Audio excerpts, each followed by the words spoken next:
Hollywood star ने कुरान करीम की शफाफियत की गवाही दे दी। कलाम खुदा के हुर्फ को वाज़े और मुकम्मल करार दे दिया। हॉलीवुड स्टार विल स्मिथ ने कुरान पाक को आईने की तरह शफाफ करार देते हुए कहा कि उसे गहराई से पढ़ने के बाद गलतफहमियां दूर हो जाती हैं। विल स्मिथ ने हैरान को इंकशाफात करते हुए बताया कि मेरे लिए गुज़िश्ता 2 साल एक मुश्किल वक्त था, जिस दौरान मेरी तवज्जो रूहानियत की तलाश में गुजरी और मैंने तमाम मुकद्दस किताबें पढ़ी। विल स्मिथ ने बताया कि गुज़िश्ता बरस कुरान पाक को हुर्फ बहुर्फ पढ़ा।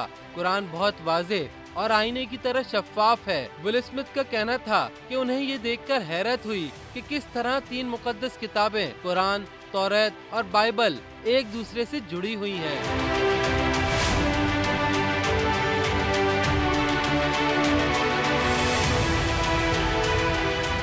सब्सक्राइब करें और बेल दबाएं ताकि कोई खबर रह न जाए।